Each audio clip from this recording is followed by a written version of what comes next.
আসসালামু আলাইকুম। বাংলাদেশ বেতার গোপালগঞ্জ। খবর পড়ছি সিফাত আবদুল্লাহ।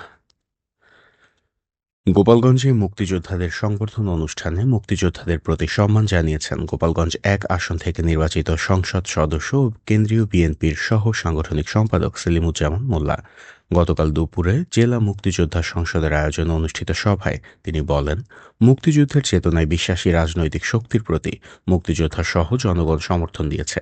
তিনি বলেন, ভোটের মাধ্যমে মুক্তিযোদ্ধা ও তাদের পরিবারের সদস্যরা স্বাধীনতার বিপক্ষের শক্তিকে পরাজিত করেছে। এজন্য তিনি মুক্তিযোদ্ধাদের প্রতি কৃতজ্ঞতা প্রকাশ করেন। জেলা মুক্তিযোদ্ধা কমান্ড কাউন্সিলের সভাপতি মোহাম্মদ ফিরোজ খানের সভাপতিত্বে সংবর্ধনা অনুষ্ঠানে আরও উপস্থিত ছিলেন গোপালগঞ্জ ৩ আসনের সংসদ সদস্য এস জিলানী ও গোপালগঞ্জ ২ আসনের সংসদ সদস্য ড কে বাবর এবং জেলা বিএনপির আহ্বায়ক শরীফ রফিক-উজ-জামান সহ বিএনপি ও এর সহযোগী সংগঠনের নেতাকর্মীরা। ফরিদপুর সদর উপজেলার উদ্যোগে নবনির্বাচিত সংসদ সদস্য চৌধুরী নায়াব ইউসুফের পরিচিতি ও মতবিনিময় সভা গতকাল সদর উপজেলা পরিষদ মিলনায়তনে অনুষ্ঠিত হয়েছে। ফরিদপুর ৩ আসনের সংসদ সদস্য চৌধুরী নায়াব ইউসুফ অনুষ্ঠানে প্রধান অতিথি হিসেবে উপস্থিত ছিলেন। সভায় উন্নয়ন কার্যক্রম জোরদার, জনসেবা বৃদ্ধি ও আইনশৃঙ্খলা পরিস্থিতি স্বাভাবিক রাখার উপর গুরুত্ব আরোপ করা হয়। সভা শেষে মাসিক আইনশৃঙ্খলা কমিটির বৈঠক অনুষ্ঠিত হয়। এর আগে উপজেলা প্রশাসনের পক্ষ থেকে নবনির্বাচিত সংসদ সদস্যকে ফুলেল শুভেচ্ছা জানানো হয়।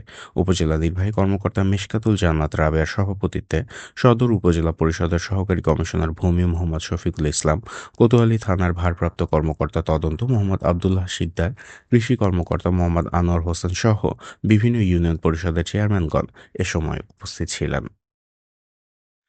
গণমানুষের বিভিন্ন সমস্যা নিয়ে গতকাল নড়াইল জেলা প্রশাসকের সম্মেলন কক্ষে এক গণশুনানি অনুষ্ঠিত হয়। জেলা প্রশাসক ডক্টর মোহাম্মদ আব্দুল সালাম গণশুনানিতে উপস্থিত বিভিন্ন শ্রেণী পেশার মানুষের কাছ থেকে তাদের অভিযোগের কথা শোনেন এবং তা সমাধানে প্রয়োজনীয় পদক্ষেপ গ্রহণের জন্য সংশ্লিষ্টদের নির্দেশনা প্রদান করেন। অতিরিক্ত জেলা প্রশাসক সার্বিক মোহাম্মদ আহসান মাহমুদ রাসেল ও সমাজসেবা কার্যালয়ের উপপরিচালক জেড মিজানুর রহমান খান সহ সংশ্লিষ্টরা এ সময় উপস্থিত ছিলেন। নড়াইলের জেলা রেজিস্ট্রি অফিস পরিদর্শন করেছেন জেলা প্রশাসক ডক্টর মোহাম্মদ আব্দুল সালাম। গতকাল জেলা প্রশাসক রেজিস্ট্রি অফিসের বিভিন্ন কার্যক্রম পরিদর্শন করে সন্তোষ প্রকাশ করেন এবং রেজিস্ট্রি অফিস থেকে প্রাপ্ত জনগণের সকল সেবা নিশ্চিতকরণের উপর গুরুত্ব আরোপ করেন। সহকারী কমিশনার ভূমি কে তাশফিকুর রহমান, জেলা রেজিস্ট্রি অফিসার আশরাফুল ইসলাম, উপজেলা ভূমি অফিসের কর্মকর্তা কর্মচারীরা এ সময় উপস্থিত ছিলেন। গোপালগঞ্জের টুঙ্গিপাড়ায় দেশীয় প্রজাতির মাছ, শামুক সংরক্ষণ এবং উন্নয়ন প্রকল্পের আওতায় বিকল্প কর্মসংস্থান সৃষ্টির লক্ষ্যে ৬০ জন নিবন্ধিত জেলেদের মাঝে বকনা বাছুর বিতরণ করা হয়েছে।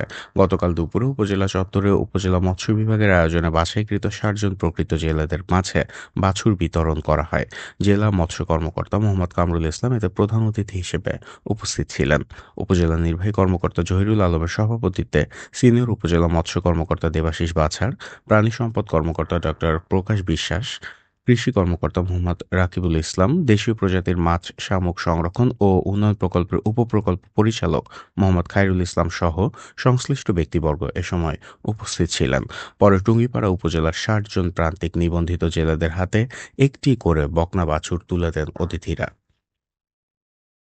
আজ বীরশ্রেষ্ঠ শহীদ ল্যান্স নায়েক নূর মোহাম্মদ শেখের ৯০তম জন্মবার্ষিকী। নূর মোহাম্মদ শেখ ১৯৩৬ সালের ২৬ ফেব্রুয়ারি নড়াইল সদর উপজেলার মহিষখোলা গ্রামে জন্মগ্রহণ করেন। নূর মোহাম্মদ শেখের জন্মবার্ষিকী উপলক্ষে জেলা প্রশাসন ও বীরশ্রেষ্ঠ নূর মোহাম্মদ ট্রাস্টের উদ্যোগে বিভিন্ন কর্মসূচি গ্রহণ করা হয়েছে। কর্মসূচির মধ্যে রয়েছে কোরআন খতম, র্যালি, স্মৃতিস্তম্ভে শ্রদ্ধাঞ্জলি, গার্ড অব অনার প্রদান, আলোচনা সভা ও দোয়া মাহফিল। এসব অনুষ্ঠানে ছিলেন জেলা প্রশাসক ডক্টর মোহাম্মদ আবুল সালাম, পুলিশ সুপার মোহাম্মদ আল মামুন শিকদার, অতিরিক্ত জেলা প্রশাসক সার্বিক মোহাম্মদ আহসান মাহমুদ রাসেল, নূর মোহাম্মদের ছেলে মোস্তফা কামাল সহ তার পরিবারের সদস্যরা এ সময় উপস্থিত থাকার কথা রয়েছে। উল্লেখ্য, ১৯৭১ সালের ৫ সেপ্টেম্বর যশোর জেলার ঝিকরগাছার গোয়ালহাটিতে পাক বাহিনীর সাথে সম্মুখ যুদ্ধে মৃত্যুবরণ করেন নূর মোহাম্মদ। পরে তাকে যশোরের শার্শা উপজেলার কাশীপুর গ্রামে সমাহিত করা হয়। জানিয়ে দিচ্ছি ইফতার ও সেহরির সময়সূচি। গোপালগঞ্জ ও এর পার্শ্ববর্তী এলাকার সময় অনুযায়ী আজকের ইফতার সন্ধ্যা ৬টা বেজে ৬ মিনিটে এবং আগামীকাল সেহরির শেষ সময় ভোর ৫টা বেজে ৫ মিনিটে। সবশেষে আবহাওয়া।